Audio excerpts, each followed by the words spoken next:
오늘 우리 성도님들과 함께 나누고자 하는 말씀의 핵심은 여러분 우리가 꼭 기억해야 되는 것이 살인과 간음과 그에 대해서 우리가 맹세와 오늘 나누는 이 원수에 대한 법칙은 하나님께서 우리에게 태초에 말씀하신 생육하고 번성하고 땅에 충만한 문제와 관련되어 있다는 거예요. 한마디로 생육한다라고 하는 문제에서 하나님의 이 선하신 뜻 안에 위배되는 게 뭘까요? 살인입니다. 살인이라고 하는 것은 생명의 기본적인 문제, 그 존엄성의 문제에 대해서 하나님께서는 그 살인을 일으키는 원인과 동기까지도 너희는 잘 살펴라. 그리고 번성하는 문제에 대해서는 간음이라는 것을 통해서 하나님의 질서 가운데 사람들이 이 땅에 뻗어나가야지, 그런 질서를 떠나서 사람들의 정욕에 따라서 이 땅에 혼잡스럽게 되면은 하나님께서 그것만 끝이라는 게 없다라는 겁니다. 그래서 결혼이라는 제도 안에서 사람들이 번성해가며, 그리고 결혼이라는 제도 안에서 질서 있게 사람들이 번성해 나가도록 주셨는데 그것을 위배하는 게 뭘까요? 간음이라는 겁니다. 그래서 그 간음을 저지르는 그 음욕스러운 눈을 가지고 여인이나 남자를 끝없이 보는 것 하나님께서는 결코 좋아하지 않는 거예요. 그러니까 그런 마음까지도 너희는 잘 다스려라. 그러다 보면서 오늘은 어찌 보면은 사회, 사람들이 이제 땅에 번성하면은 이루어나가는 사회 공동체, 그는 필연적인 겁니다. 우리가 소위 말해서 혼자 무인도에 살아가면은 사회 보험이 필요할까요? 필요가 없습니다. 왜요? 내 혼자밖에 없으니까. 근데 인류가 번성하면서 끊임없이 나오는 사회적인 문제입니다. 그러면서 인류가 번성하여서 사회적으로 너희들이 공동체를 형성해 나갈 때 가장 기초가 되는 게 뭐냐? 그게 맹세. 한마디로 뭡니까? 진실해야 된다. 쓸데없는 소리를 해서 사실을 은폐하려고 맹세하고 그러지 마라. 맞으면 맞는 거고 틀리면 틀리다. 참으로 진실하고 진솔하게 살아가는 것이 바로 사회 발전의 가장 기초가 되는 것이다. 생각해 보십시오. 여러분이 가는 그 사회 공동체, 학교, 가정, 직장, 사람들이 전부 진실하지를 않아요. 예를 들어서 그러면은 믿음이라는 게 있을까요? 사람에게? 신뢰라는 게 있을까요? 그러면 사회 구성으로서 살아가면서 가장 기초는 뭐냐? 너희는 진솔하게 살아가야 된다. 그게 가장 기초적인 법입니다. 진실해야 되고 진솔하게 너희는 살아가십시오. 그 앞으로 오늘은요, 더 폭넓게, 그게 우리의 어차피 기초적인 거라면 더 폭넓게 다스리는 거 어떻게 다스려야 되느냐? 그에 대해서 뭡니까? 원수에 대한 법을 주셨어요. 어떻게 다스려야 되는가? 핵심이 이겁니다. 하나님의 사랑으로 우리는요, 사람들을 대하고 다스려야 돼요. 그러면 오늘 우리가 이 원수에 대한 법을 통해서 우리가 알고자 하는 건요, 첫째는 옛 가르침은 뭐냐? 그리고 두 번째는 예수 그리스도의 가르침은 그러면 무엇입니까? 그리고 세 번째, 왜 주님께서 이 말씀을 우리에게 허락하시는지, 이에 대해서 우리가 한번 나누도록 하겠습니다. 첫 번째, 옛 가르침에 대해서는요, 이렇게 이야기합니다. 38절과 43절인데 우리 한번 38절과 43절의 이 두 말씀 우리 한번 함께 읽어보겠습니다. 다 같이 읽겠습니다. 시작. 또 눈은 눈으로 이는 이로 갚으라 하였다는 것을 너희가 들었으나 또 내 이웃을 사랑하고 내 원수를 미워하였다는 것을 너희가 들었으나. 이게 어찌 보면 분리된 것 같지만 이는 이로, 눈은 눈으로라고 이 말씀에 파생돼서 나온 게 원수를 미워하라는 겁니다. 재밌는 게 있어요. 이는 이로, 눈은 눈으로 갚으라고 하는 것은 율법에 있을까요? 없을까요? 있습니다. 근데 재밌는 거는 원수를 미워하라, 이거 율법에 있을까요? 없을까요? 이건 없어요. 한마디로 이는 이로 갚아라, 너는 눈으로 갚아라, 이건 율법에 반드시 명기되어 있습니다. 어디에? 레위기 24장 19절부터 20절에 이렇게 말씀합니다. 사람이 만일 그의 이웃에게 상해를 입혔으면 그가 행한 대로 그에게 행할 것이니 상처에는 상처로, 눈에는 눈으로, 이에는 이로 갚을지라. 남에게 상해를 입힌 그대로 그에게 그렇게 할 것이며. 한번 이 말씀이 있습니다. 율법에서 너희가 이웃에게 상의를 입혔으면 그와 동일한 상의를 어떻게 해요? 공정과 공평의 법칙 안에서 너희가 행동해야 된다는 거예요. 이거는 사사로이 행해서는 안 되는 겁니다. 예를 들어서 보십시오. 자요. 여러분이 눈에 상의를 입었어요. 그러면 그 상의 입은과 내 사사로이 그 다른 이의 눈을 상의를 입혔을 때 나랑 동일한 뭡니까? 정도의 상의를 줄 수 있을까요? 이해가 됩니까? 예를 들어서 제가 세상에 눈에 실핏줄 하나 탁 터트려진 거예요. 그래서 내가 내 눈에 실핏줄 터졌네. 율법에는 눈은 눈으로 갚으랬으니까 너도 이리 와라. 내가 너의 눈을 한 대 때려주마. 때렸는데 실핏줄 2개가 터졌어요. 그러면은 공동 맞죠? 공평과 정의 공정 안에서는 2줄 터지고 1줄 터진 거잖아요. 그러면 그 사람 동일하게 또 갚아야 돼요? 동일하게? 그러니까 이게 개인적인 게 아니라는 거예요. 어떻게 해요? 법의 질서 안에서 엄중하고 엄숙하게 시행해야 되는 겁니다. 개인이 사사로이 갚아서는 안 되는 겁니다. 아시겠죠? 이는 이로 눈은 눈으로 했다고 해서 우리가 개인적으로 사사를 갚아야 되냐? 아닙니다. 공정과 공평은 상식이에요. 그 상식이라고 하는 뭡니까? 법칙 안에서 우리는 살아가는데 그렇다고 그 법칙 안에서 내가 사사로이 그것을 행할 수 있느냐? 아니다. 재판을 통해서 정직하게 공평하게 정의롭게 그것을 행해야 된다. 그게 레위기 24장 19절과 20절의 말씀입니다. 하나 더 들어서 자요. 원수를 미워하라는 법은요. 어떤 율법에도 없습니다.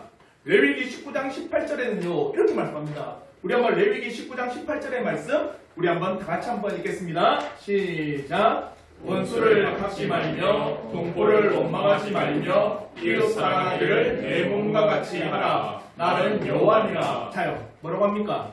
세 가지를 이야기해요. 원수를 갚지 마라. 첫째. 두 번째, 동포를 원망하지 마라. 세 번째, 이웃 사랑하기를 내 몸과 같이 하라. 이게 율법이에요. 아시겠죠? 이는 이로, 눈은 눈으로, 그건 뭡니까? 율법에 명시되어 있지만 그것이 개인적으로 사사로운 게 아니라 재판을 통해서 해라. 그러나 원수에 대해서 너희는 어떻게 해요? 미워하지도 말고 원수 갚지도 말고 동포를 원망하지 말고 이웃을 사랑해야 된다. 이게 율법인데 그 당시에는 왜 원수는 미워하라는 이 율법이 나왔을까? 그래서 38절과 43절은 연결되어 있는 거예요. 잘 보십시오. 율법에는 이는 이로 눈은 눈으로라고 했으니까 공평과 공의와 정의 가운데서는 합당한 겁니다. 맞죠? 그러면 이제 자 보자. 나에게 누군가가 해를 가했다. 그리고 우리나라에 누군가가 해를 가한 나라가 있다. 공평과 정의와 공정 가운데서는 동일하게 나에게 해를 가한 사람은 해를 가하는 게 합당한 거예요. 그러니까 이는 이로 눈은 눈으로라고 이 율법에 근거하여서 나에게 원수 같은 행동을 한 사람은 당연하게 그가 원수처럼 대하는 게 합당하다 합당하지 못하다 합당하다는 겁니다. 그래서 파생된 율법이에요. 당시 유대 사회의 민족적 성향을 보면 됩니다. 원수를 미워하라 이 말은요. 유대인에게는요. 어찌 보면 너무나도 합당한 율법입니다. 유대인의 모든 마음에 보편적으로 자리 잡고 있는 것이 원수를 미워하는 겁니다. 이런 거예요. 예를 들어서 우리나라가 보편적이고 합당하고 모든 국민이 가지고 있는 마음의 상태 어느 나라를 미워합니까? 재팬? 네, 일본은 스포츠를 해도 우리가 이겨야 되고 숫자 가위바위보를 해도 일본한테는 이겨야 된다. 그에 대해서 많은 사람들은요. 그래 일본이 이긴 거 당연한 거다. 왜 당연하다고 여깁니까? 우리나라를 짓밟고 우리나라를 정복했던 원수가 있기 때문에 그게 우리 온 국민에게는요. 일본한테는 무조건 이겨야 된다라고 하는 당연한 마음의 상태를 가집니다. 그게 지금 유대 사회에 있다는 거예요. 유대 사회는 지금 누구의 속국에 있는 겁니까? 로마 지배 안에 있습니다. 그러니까 로마는 우리나라를 지배하는 그리고 우리나라를 핍박하는, 우리나라를 못살게 구는 원수 같은 나라다. 이런 원수 같은 나라에 이는 이로, 눈은 눈으로 갚는 것은 합당한 마음이다. 그런데 원수는 미워하라는 것이 합당한 율법이라는 거예요. 그러니까 유대 사회에서 원수와 이웃은요 명확하게 구분됩니다. 이웃이 누굴까요? 유대인에게. 유대인에게 이웃은 누굴까요? 자기 혈통, 자기 민족. 그리고 민족 가운데서 어떤 사람? 나라를 배신하지 않는 사람들. 그들은 나의 이웃. 또 나에게 잘해주는 사람. 그들은 내 이웃입니다. 그러면 원수는 누굴까요? 나를 해하는 사람. 그리고 우리나라를 배신하는 반역자들. 흡사 우리나라를 말하면 친일파겠죠. 그들은 원수와 같아서 그들을 미워하는 것은 당연하답니다. 근데 여러분의 성경을 꼼꼼히 읽어보십시오. 성경을 읽어보면 그 이웃에 대한 경계를 하나님은 제시한 적 한 번도 없습니다. 이런 사람이 너희들의 이웃이다. 이렇게 해야지만 너희들에게 이웃이라고 성경은 우리에게 명확하게 그 구역을 나눈 적이 단 한 번도 없습니다. 그래서 칼빈 선생님은요, 이 말씀에 대해서, 이웃에 대해서 뭐라고 아세요? 이렇게 이야기합니다. 하나님께서 이웃이라고 말할 때는 전 인류를 말하는 것이다. 이들이 말하는 이웃을 자신들의 동족에 한정시키는 그러한 잘못을 예수 그리스도께서는 오늘 본문에서 바로잡고자 하는 것이다. 서기관들은 사람의 이웃을 본인의 태도 여하에 따라 결정케 한 나머지 우리의 사랑을 받을 만한 자들이거나 우정을 주고받을 수 있는 자들이 아니면 이웃으로 대하는 것을 거부하였다. 한마디로 나에게 잘해주는 사람이 나의 사랑을 받을 가치가 있는 사람. 우리나라에 잘해주는 그 나라가 우리나라의 도움을 받기에 합당한 나라. 그렇게 그 시대가 가르친 거예요. 그러나 제가 분명히 말씀드립니다. 사회라고 하는 한 공동체를 구성함에 있어서 우리 그리스도인의 삶의 자세는 어때야 되느냐? 모든 인류를 이웃으로 여기셔야 돼요. 어떠한 것도 제외 없이 나에게 잘해주는 사람만, 나에게 유익한 사람만, 나의 우리나라의 뭡니까? 동맹을 맺은 좋은 이웃과 같은 나라만 그런 게 아니라 전 인류로 너희는 이웃으로 삼아 그들에게 너희들의 사랑을 베풀어야 된다는 겁니다. 이게 삶의 법칙이에요. 나중에 쭉 한번 설명해 드릴게요. 그런 데 있어서 칼빈뿐 아니라 성경은요, 이웃에 대해 전 인류를 말합니다. 또 재밌는 건 제네바 요리문답에서는요 이렇게 이야기합니다. 221문과 222문. 누가 당신에게 이웃입니까? 친척과 친구 혹은 우리의 삶 속에서 관계를 맺고 있는 이들뿐만 아니라 이방인들과 원수들 또한 우리의 뭡니까? 이웃입니다. 그리고 222문에 그들은 우리와 어떤 관계를 맺고 있습니까? 그들은 우리와 결합되어 있으며, 자요?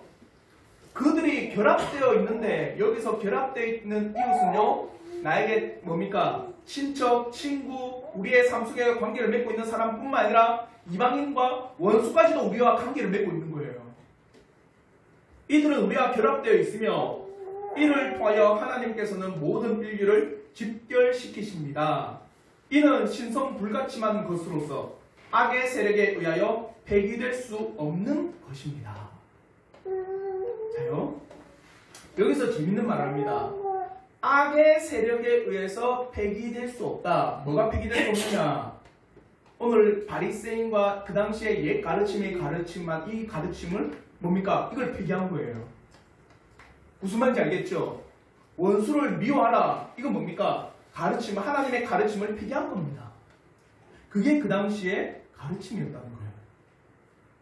즉, 나에게 선히 대하는 사람을 나 또한 선히 대할 수 있고, 우리나라를 뭡니까? 속박하는 그런 나라가 아니라 우리나라에 유익하게 구는 그런 나라는 우리 이웃을 내가 선히 대할 수 있다. 그게 바로 우리가 행하는 율법이다. 그게 그 당시에 가르침이었어요. 그래서 원수는 미워하고 이웃은 사랑하는 겁니다. 그러나 주님이 뭐라 말씀하시느냐? 두 번째, 주님의 가르침을 한번 보십시오. 39절부터 44절까지 말씀인데 우리 한번 다 같이 한번 이 말씀 좀 길지만 다 같이 한번 읽어보겠습니다. 다 같이 읽겠습니다. 시작.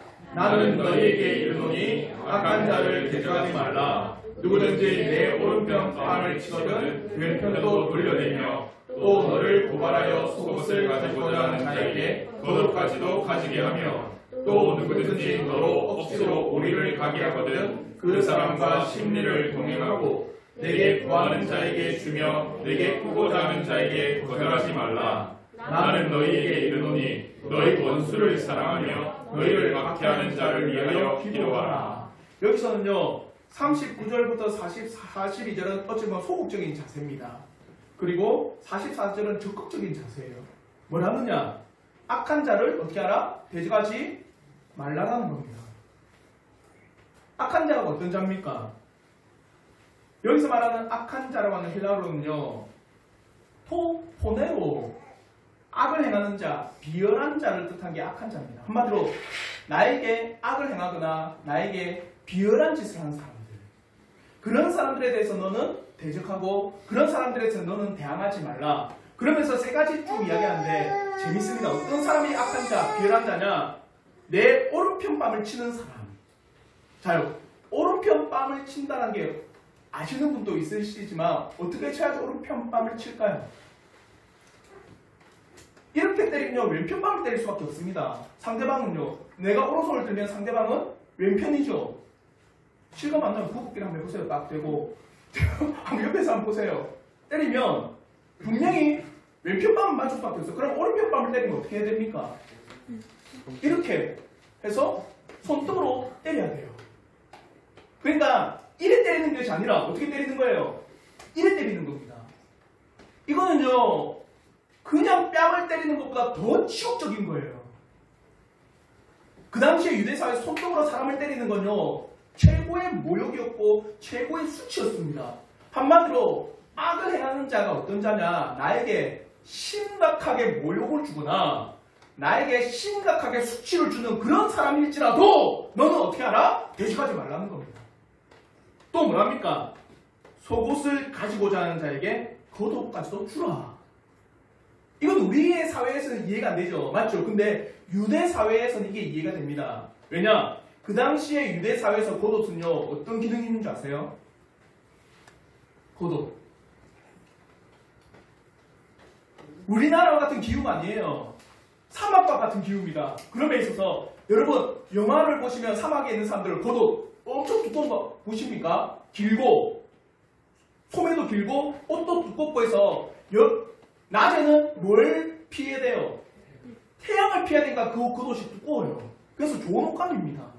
다음에는요 기온이 영하로 떨어지거든요. 그러면 자신이 체온을 보호하기 위해서 그 옷은요 좋고 두꺼운 옷을 만들어요. 자신의 생명을 보호하기 위한 최소한 수단이 겉옷입니다.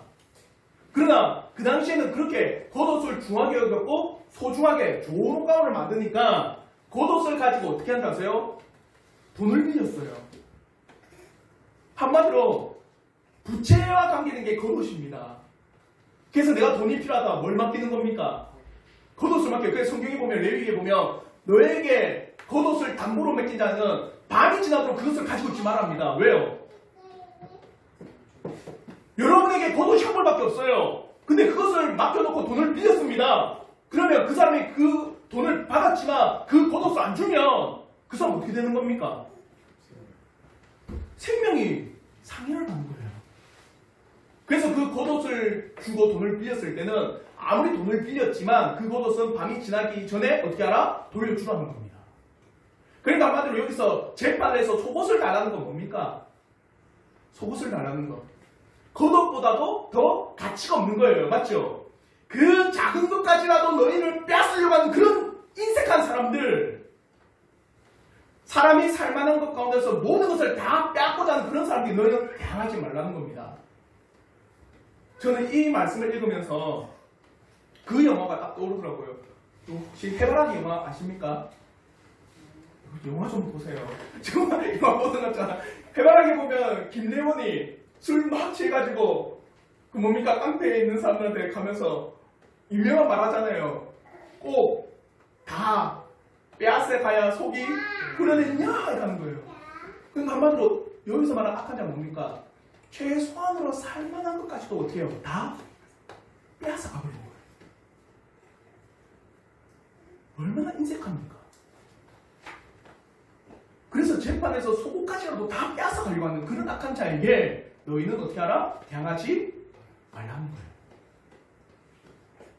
그와 더불어 오리를 가고자 하면 식민을 가라.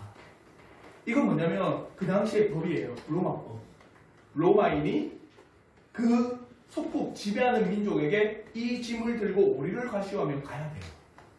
그래서 여러분이 성경을 쭉 읽다 보면 주님이 십자가를 지시다가 너무 무거워 십자가를 내려놓고는요. 로마 군병이 누구한테 그 십자가를 지라는 줄 아세요? 구레네 시몬한테 이 십자가를 지고 가랍니다. 그러면 구레네 시몬은 그 십자가를 지고 갔어요. 더 놀라운 건요. 그 십자가를 졌던 구레네 시몬이 예수를 믿습니다. 억지로 오리를 그 십자가를 지고 간 그 구레네 시몬이. 그게 이 로마법이에요. 한마디로 그 당시의 법 안에서 너희들을 징벌하고 징용해서 부역을 시키는 그런 법이라 할지라도 너희는 어떻게 하라? 대항하지 말라는 거예요. 소극적인 겁니다. 그러나 더 적극적으로 뭐랍니까? 원수를 사랑해라. 그와 더불어 너희를 박해하는 자를 위해 어떻게 하라? 기도하라. 이게 주님이 말씀하신 법입니다. 나에게 모욕을 주는 자에 대해서 대항하지 말고 나애가 살만한 모든 것까지라도 빼앗아가려는 그 인색함 가운데 너희는 대항하지 말고 내가 어찌 보면 부당하고 부조리하게 대우를 받고 있는 그런 현실에서도 너희는 어떻게 대항하지 마라. 그를 위하여 기도하고 그를 위하여서 원수를 사랑해라. 이게 주님의 법입니다. 그러면 이제 왜 주님은 이렇게 말씀하시느냐? 자요. 왜 우리는 늘 이 말씀하면요 많은 사람들이 이렇게 질문합니다. 목사님, 왜 우리는 그렇게 해야 됩니까? 왜 심리를 가고 오른편 뺨을 때리며 왼편 뺨도 왜 돌려야 됩니까? 속옷을 달라고 하고 겉옷을까지 왜 우리가 줘야 됩니까?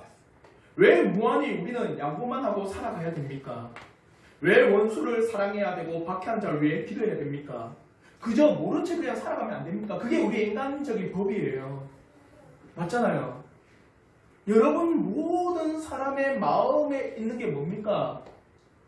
여러분이 정의라고 하고 여러분이 공의라고 하고 여러분이 공정이라고 하고 공평이라는 게 뭡니까?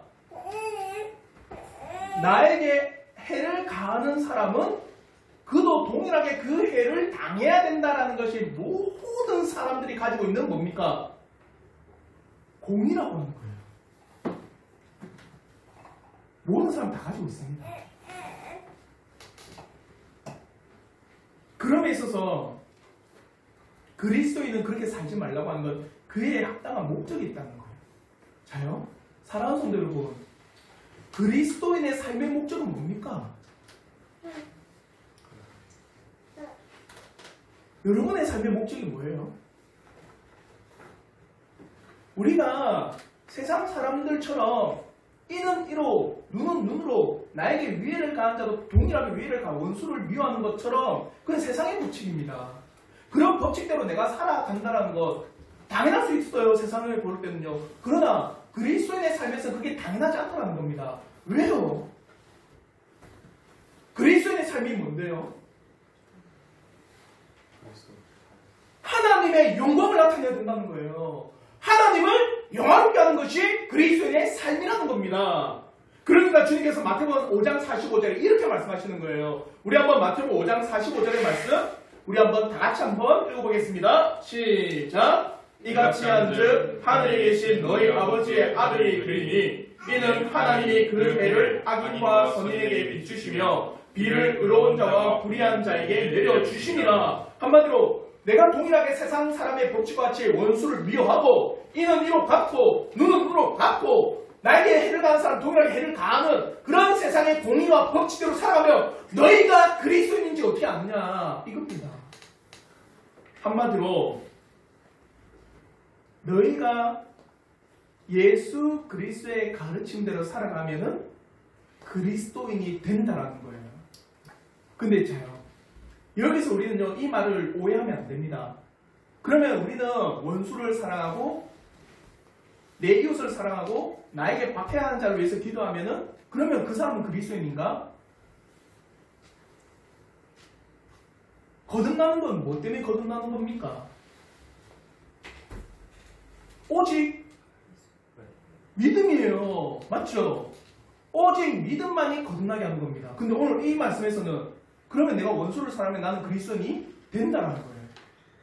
그래서 여기서 된다라는 기노마인데, 된다라는 의미보다 어떤 의미가 있느냐? 입증된다라는 거예요. 무슨 말인지 알겠죠? 한마디로 세상의 법칙으로 살아가는 사람은 세상의 사람이 입증되는 겁니다. 맞죠?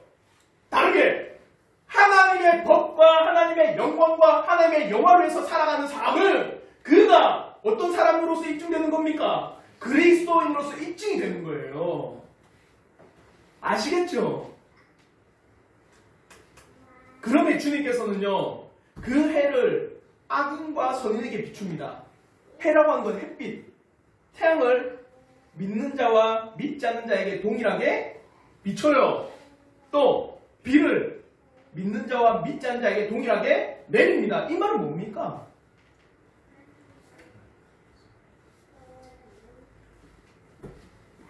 햇빛을 주고 비를 내린 건 누굽니까?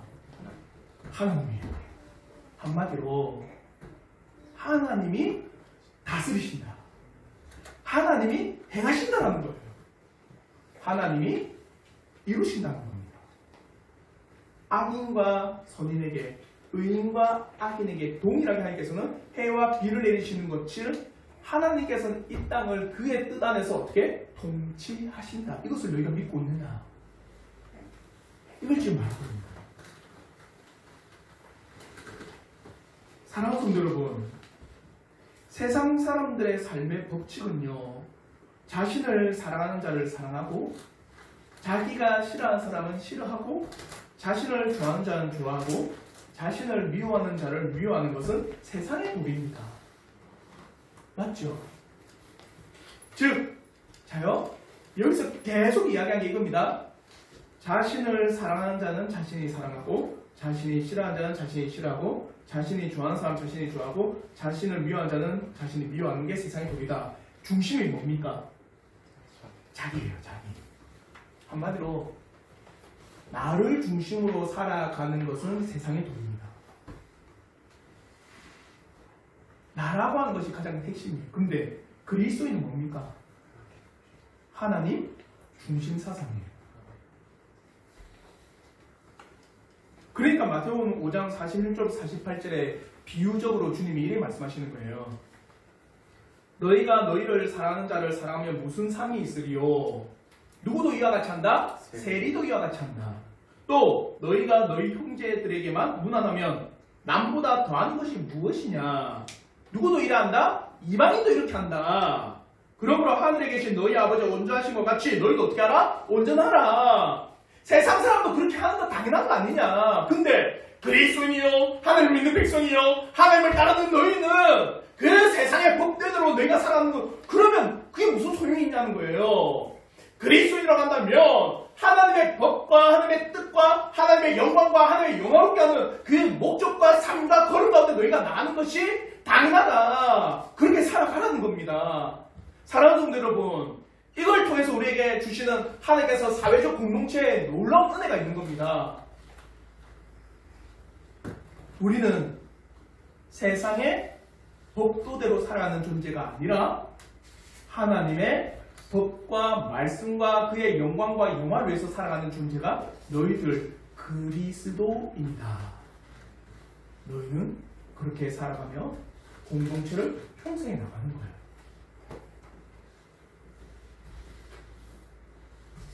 그래서 우리는 모든 이웃, 원수라고 할지라도, 나를 미워하는 사람이라고 할지라도 우리는 그들을 위해 어떻게 해야 됩니까? 기도해야 됩니다. 그들을 선이 대해야 됩니다. 바로 우리의 삶의 법칙이 바로 이와 같은 법칙으로 너희는 살아가야 된다는 거예요. 첫째 자요. 진실하고 진솔하게 너희는 살아가야 된다.